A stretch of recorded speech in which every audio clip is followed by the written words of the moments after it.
there's people who strive to make the type of money and have the type of success that you have, and it's easy to judge on the outside, but to be able to live in it, do it, stay true to who you are, and not care, and you keep getting attacked and keep attacking back and keep surviving, you literally have more lives than a cat. Yeah, well, this what I keep saying, man. Hopefully people can see I'm just bullshitting. Yeah. Half the shit I'm saying, fuck, I hate, man, I'm just serving, I'm getting the internet what they really want. Right.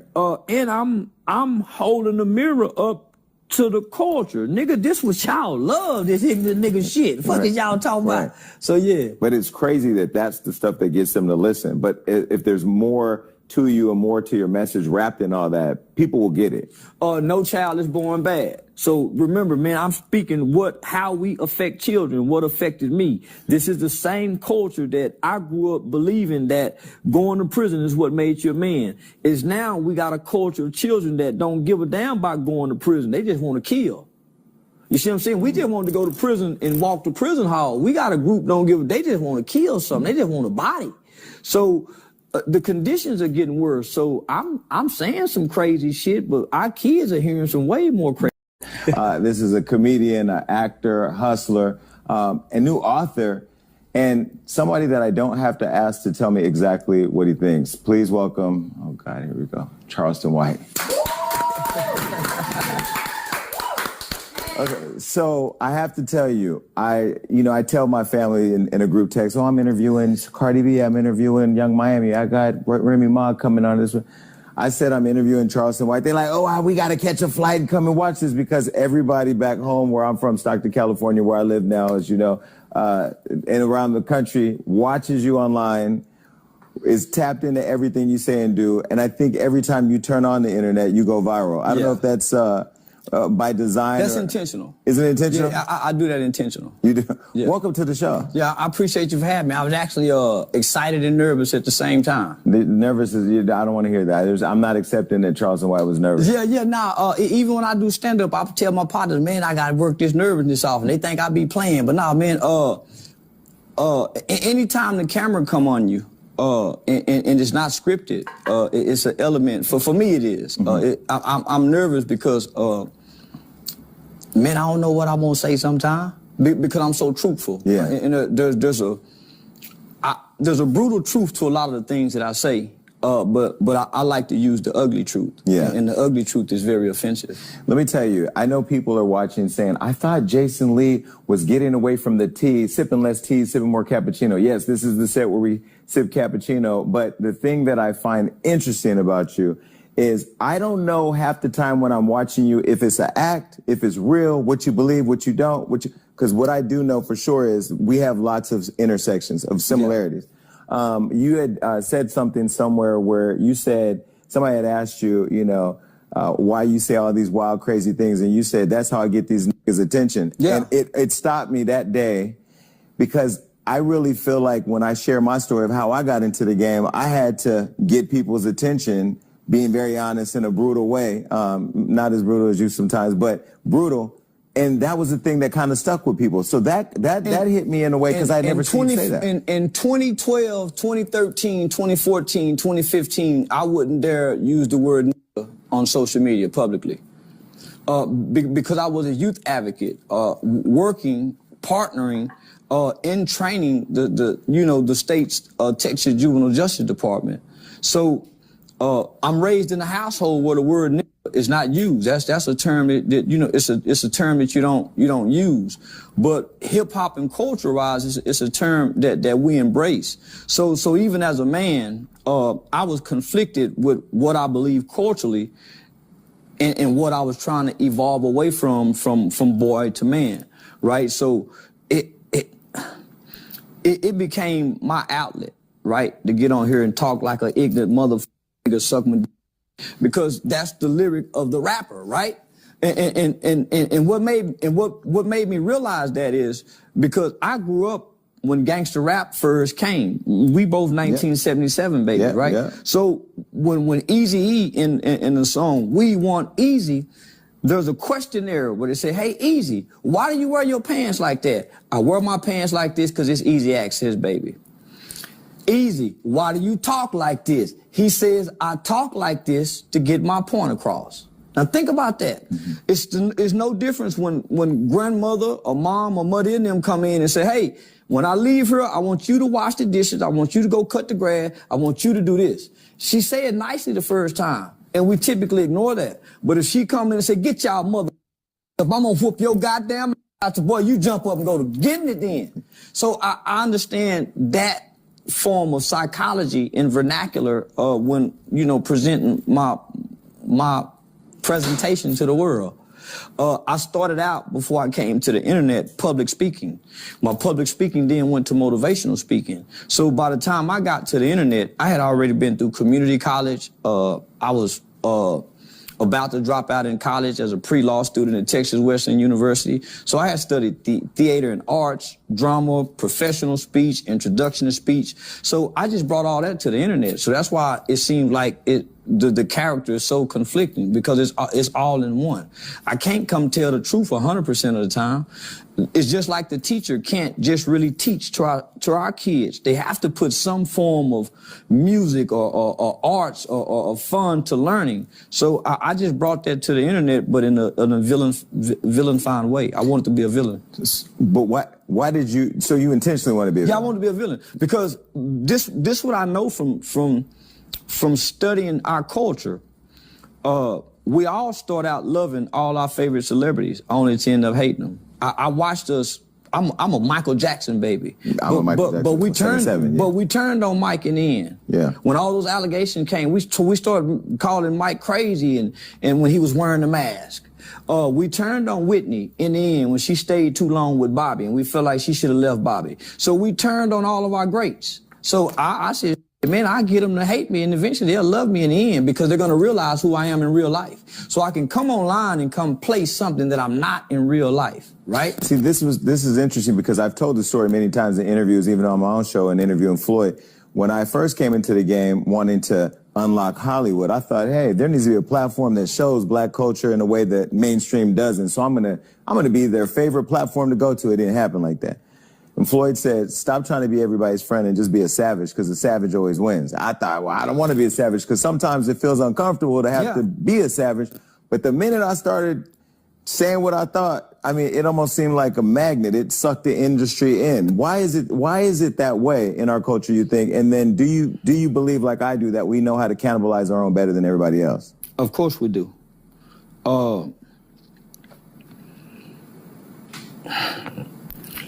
It's almost how we get ahead in America. We can't get ahead in America really uplifting other black people, and we're openly doing it. We can't, at every level of success that we get to, we openly as black people reach back down and pull other black people up by the masses. They'll close the doors on us. They who? White folks or black people? Black people. White people stopped being our enemies a long time ago. Oh, I can feel the internet right now. Do you believe that? Yeah, I truly believe that. Why? Because capitalism has superseded racism in America. So it's becoming more of nationalism, right? This is America. So that's why you see the Proud Boys, groups like that emerging, white ring conservatives. They're not talking racism. They're talking their country. We're stuck on racism. Black folks, but people would say black people can't be racist. We're stuck on the idea of being racist. We don't have the power to be. The idea of the country and white people still being racist? Yeah, so we're because we feel that we're owed something, whether there's reparations or we truly believe, and we are owed something, if we're going to be honest, right? But there's a group that feels entitled, and that's the group that's hurting us, right? So the entitled group uses racism as an excuse, as a crutch, but they really don't know racism, because racism is really hidden in the fabrics of America and bank loans and why you can't access. So we see more prejudice than we do racism. It's interesting. I was on a call today with a brand where I've been talking to this brand that everybody knows for 3 years about a partnership. And I said, you know what? I just want to understand you. When George Floyd died, all of you promised millions and billions of dollars investing in black-owned businesses, and you haven't done that. But you haven't told me that you don't want to do it, but you keep stringing me along. Let's just have the conversation. Do you just want us to buy your products and you don't want to invest in our businesses? Because this is what I'm feeling. And that, to me, like as you say, the new racism is embedded in like keeping us down, not really investing in black targeted, not black owned. But why do you think our culture still strives for that white validation? Because I do say in many ways, you know, you ain't gonna stop somebody wanting an endorsement deal or wanting to walk that red carpet of a mainstream platform. Man, ain't nothing like a Harvard law degree compared to, HBCU degree in this country. There's nothing compared to living in Calabasas compared to South Central LA. So the validation is there because we validate one another based off of it. A good paying job, rather than black ownership, black entrepreneurship, or black economics. Do you have a good paying white man job? So that's always been the validation for us. That's some security that you can die with. Your good paying job, the benefits that good paying job offers you compared to you starting your own business and passing that down as a family tradition or an inheritance, right? So, what else do we have to strive for outside of white validation? Black excellence still seeks white validation. As you say that, I see Jay-Z standing on the Grammys stage. Puffy checking the people at the Grammys and missing the BET Awards. Rather than making our BET Awards the Grammys or making our black Hollywood like the Oscars, we want to fight with them about what's been. And making their show better for us. But their show isn't strictly for us. Right. Right? So it's no difference than us once having the Negro League, and the Negro League was doing so good, it brought them to us. But who do we blame for the apathy right now with black excellence? Is it black folks? Is it white folks? Is it social media? You don't blame nobody. You look in the mirror and blame you. If you're not contributing to it. If you're not contributing. So it's kind of like, that's what brought me to the community, right? I'm traveling around the country, and I was partnering with a national lobbyist group out of Washington, D.C. that was called the Campaign Fair Sentencing of Youth. So I became a member of a national youth advocacy program that was called ICANN, Incarcerated Children's Advocacy Network. And so I learned about fundraising. I learned about all these different things. And so throughout traveling and speaking in all these different places and working on laws and legislation, you would hear people say, well, you become the change that you want to see in your community. That was the greatest challenge that I had ever heard. You go become the change that you want to see in the community. So in order to do that, I had to change my belief system. And what was your belief system at the time? I believed the culture. I believe real niggas went and done time and suffered in agony, and they died with pride, only to not know that's not the truth. I believe that 4 friends riding in the car, one friend should take the charge for all the friends if he could. So I'm gonna pause there. You were 12 years old, riding in 14, riding in the car with folks, got into a situation where a person ended up being murdered. Yeah. You've told the story. You were 14 at the time. 14 years old. You didn't shoot the person, but the person died. Yeah. You did, how many, 10 years, 9 years? I was sentenced to 12 years under the Texas Juvenile Determined Sentencing Law. And I spent right at 6.5 years in the Texas Youth Commission from the age 14 to 21. So did that time teach you what you just said? Yeah, it did. Because the culture don't do your time. No. I grew up a privileged kid, right? My mother was a financially stable black woman who landed a job at General Motors in the early 80s. So during the 80s, General Motors and other blue collar workers, that was the backbone of America. That was considered, we have a good job. What? That was the real middle class of America, and you live good, right? So we had all the name brand clothes, but I was an entitled kid. I got an allowance. We had saving bonds. I had a piggy bank. I had my own room. So the shit that you laughing. Charleston, now you showing our age. People watching don't know what no damn piggy bank is. Now you just took me back. Now you made me feel old because I had a piggy bank. I just seen you laugh. So piggy bank was when we actually saved money. Now you're too busy out buying shit that you can't afford to be somebody that you ain't arrived at yet. That's a piggy bank. Yeah. So my mother was trying to instill good morals and good values into her kids. She was God-fearing. She was a Christian. We had to say yes, ma'am, no, sir. So that's prior to the gangster culture, right? So, but your dad was a Navy officer. Was he in your life at this time? He was in and out. Okay. Yeah. He was in and out. So so you're with mom. Mom's at General Motors. Dad is in and out, but he's a Navy officer. But I got an uncle. Okay. So this is the elements in most black families. Whether you got a good mom or a dysfunctional mom, right? You always got that element of that uncle who has access to what the kids hear or see, right? So it's the uncle coming through, whether he's a pimp, a drug dealer, a molester, a woman beater. It's always something of that image that has a negative influence within the family. And the relationship that makes the pathway to that influence seem okay. There you go. Mm-hmm. So just give an example. When Uncle Wayne was coming through with the 3-piece suits on, getting out the Rolls Royce, briefcase full of money, you see, as a kid, you see how the family responds to him, right? With your young and impressionable mind, you mimic what you see people admire in your culture and in your environment. But when you wake up one night and he's beating his woman, how do you wrestle with that? Mm-hmm. When you still see the family treat him in a certain element, right? So don't shame the negative attributes that you see. The uncle who walks through the house with the sagging pants with the gun, who still lives with grandmama, whose sister just dropping the kids off over here, right? Grandmama just babysitting for a while, but the uncle still lives there. It's no different than the one who molests the kids, mm-hmm. who has access to the kids. So you end up mimicking that behavior. So I'm born in the 70s. My uncle was a pimp.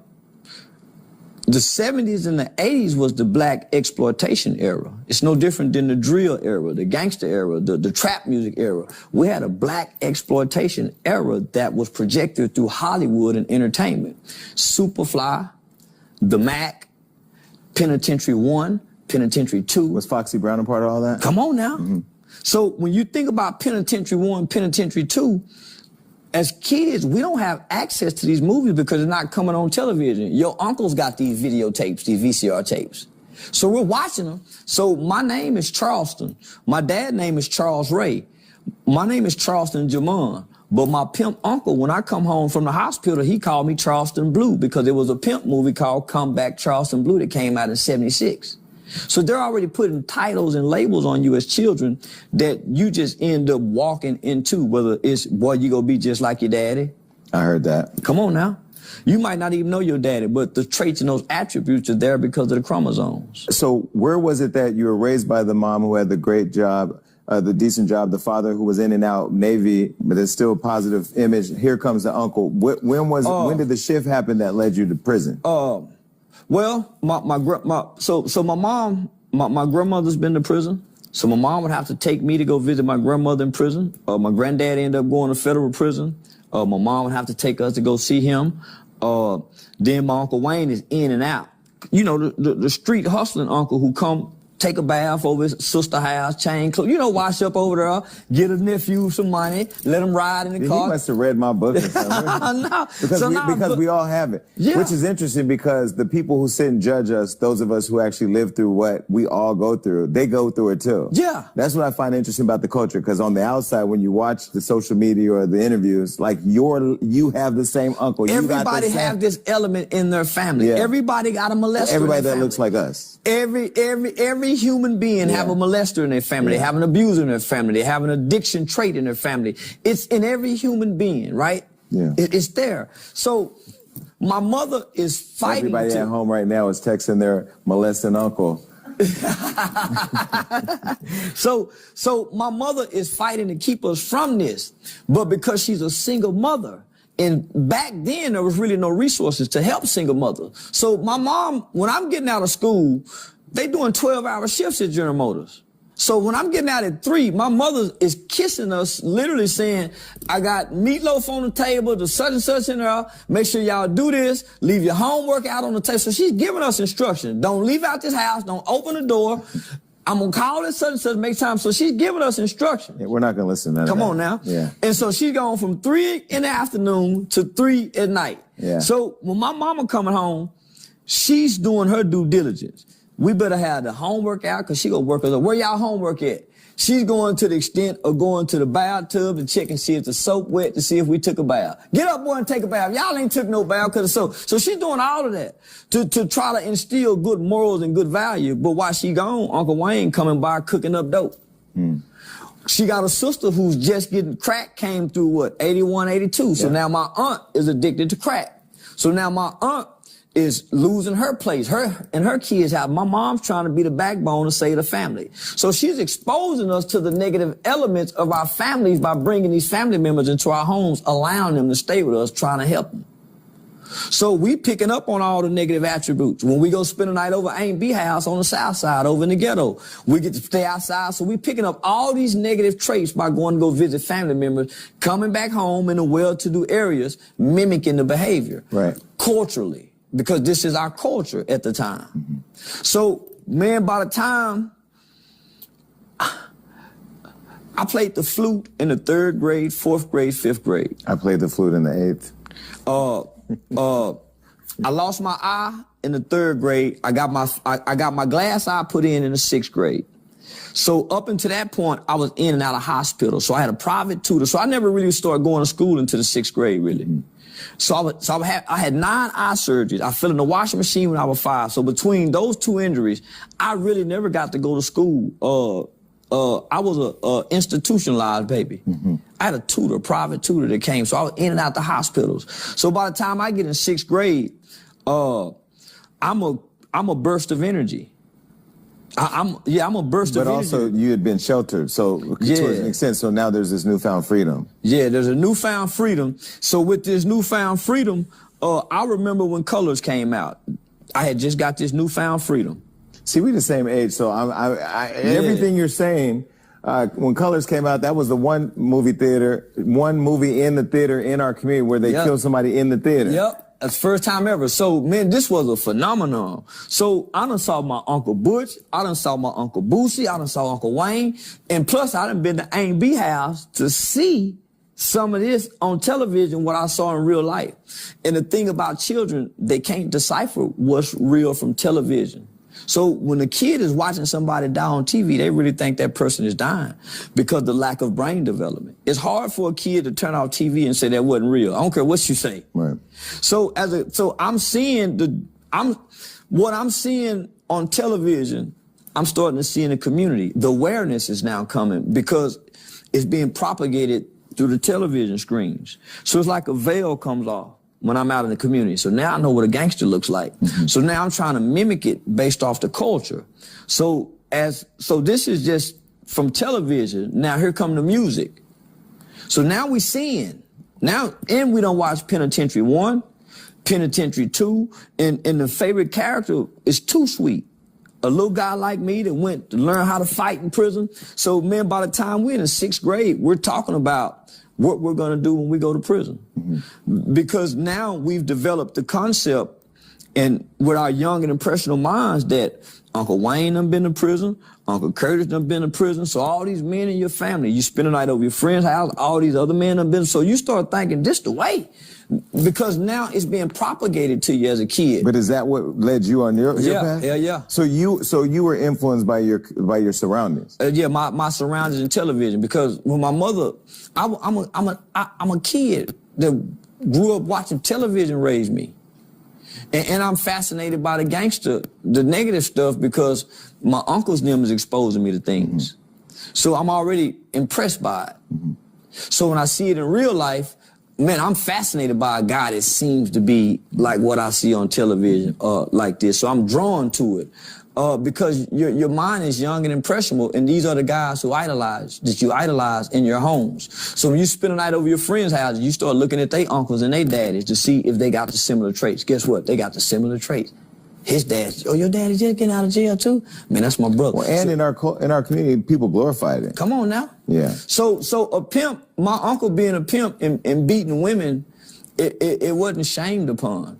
So it wasn't nothing for me when I got in the 7th, I think the 8th grade, for me to try to slap my girlfriend like my uncle. And plus the music, like Easy them say, your pimp slapped the bitch. But that's what the music said. You just a kid. Did you pimp slap the 8-year-old girlfriends? Yeah. I was trying to do what my uncles and them did. What was so when you pimp slapped the 8-year-old girlfriends? Now I was in 8th grade. I pimp slapped Michelle Carr. Cause she told all the girls in school that I didn't know how to tongue kiss, and I didn't. Cause when we was in the 7th grade going to the 8th grade, she tried to tongue kiss me, and that was my first time tongue kissing. And when she stuck her tongue in my mouth, it freaked me out. I didn't know what to do. So you slapped her? No. So when we broke up, so she was real popular in school, and so was I. So she went to school and told all the girls that I didn't know how to tongue kiss. And she was telling the truth, and I didn't. So I was embarrassed and ashamed. And so we was walking in the hallway, and she was pulling on my jacket. We were in troop jackets back then. And she smashed my donuts. And so I used that as an excuse to try to slap her like I saw Uncle Wayne slapping women, right? But when I tried to slap her, my jacket got caught in her ear. And when I pulled back, it ripped her earlobe. And her daddy came running through the hallway. That nigga was looking for me, boy. I got suspended for the rest of the school year. You didn't mace him? No, I was 13 years old, and I ain't know nothing about mace. She had a dope dealing daddy. I was scared. Yeah, everybody was scared. Yeah, he running through the hallway looking for me. So 13, okay, so when you slapped her, what did you feel? Do you remember? Well, you know it's wrong. So because your mother teaches you different, but you trying to be like your uncle. Mm-hmm. A level of shame, but you don't know how to say, oh man, I'm sorry, I'm ashamed, man. Because you still carry on, because you just mimicking.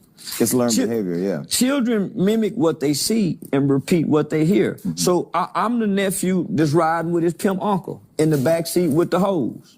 So I might be sitting in the back seat with 2, 3 different prostitutes. But in my mind, these are my aunts.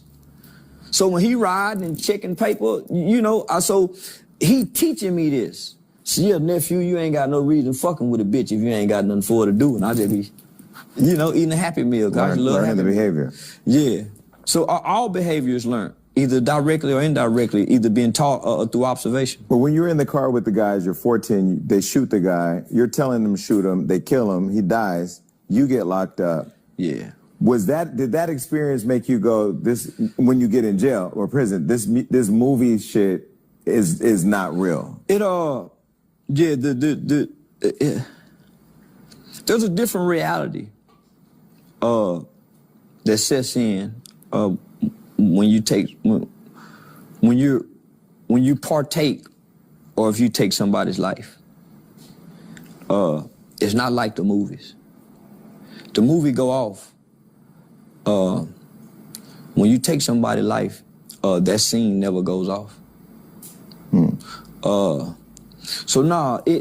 It took a while because you're still dealing with a human that has an undeveloped brain, right? Yeah, the feelings were overwhelming, right? So the feelings of guilt, the feelings of shame, even embarrassment, it can be so overwhelming for a kid that some kids have committed suicide because the brain can't process these overwhelming feelings.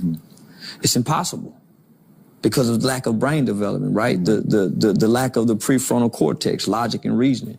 So you're trying to understand why I did this. You're trying to understand why I feel so guilty. You're trying to understand why I want to play tough around my friends and still act like weak. So you battling the fact that, yeah, I have empathy, but when you get with your community is clapping for you because y'all done killed somebody. Mm-hmm. So that's a hard balance. Right. And you really have empathy. And part of your redemption, part of your rehabilitation, part of your resocialization, all stems from you having empathy. Mm-hmm. you feeling bad for what you did. But your culture is saying free the killer. The culture is saying, yeah, man, that nigga killer. So, man, that's a hard balance. So to put a kid, for a kid to make that choice and that decision and put himself in that situation, that's why many young people never can recover from making this horrible decision at such a young age. And they can't change at an old age because the culture won't let you have empathy. Mm-hmm. So K. White, your brother. Yeah, Kevin White. Yeah. He murdered somebody when he was 17, got arrested, did 31 years, just got out of prison. It took him 20-something years to have empathy. Did he go to prison for killing somebody before you did? No, he went after me. He went after you. So he saw what you went through and still did it. Is that product of our community? Is that? Nah. What is that? I'm the little brother. So my brother was already violent. But you gotta understand, man, we what you would call a wannabe kid. They come from the middle class community. Which is a lot of kids, though. We walking on marble floors.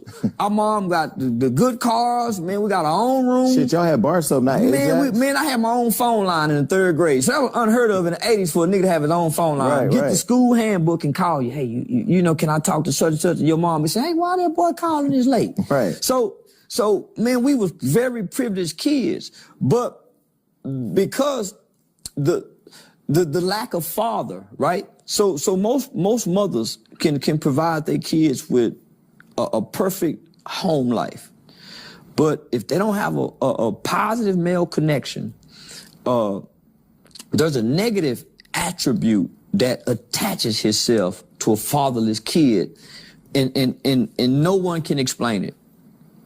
It's like the little motherfucker just angry. So most little boys with their dad, with their loving mom, they seem angry. Or they got anger outbursts. They have anger management because they can't express, man, I want my daddy. And they may not even say that, but that's what's the underlying. The behavior, because you need, just like you need that white man's validation, you need your father's validation and affirmation just as bad as you need the white man's validation for your success. And neither one of you got that. Come on now. Man, I was smart in school. Man, I've always excelled in school. But because the culture don't clap for the smart kid, oh man, you think you smart. Oh man, you asking all the questions. So once you see that, oh man, you the teacher's pet. Oh man, you kids. So you stop being smart in school. You start being the class clown. So because when I was 8 years old, my brother probably was 10.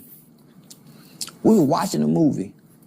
Out of nowhere, this 10-year-old kid says, ooh, man, when I grow up, I'm gonna kill somebody. Man, I looked at that nigga and ran downstairs, mama, because it scared me. In hindsight, the anger that I saw, man, I went and told my mama, man, mama, he said when he grow up, he gonna kill somebody. As the frustrated parent, tired, working parent, boy, come here. What you mean you gonna kill somebody? Man, rather than exploring that. So, man, grew up and killed somebody.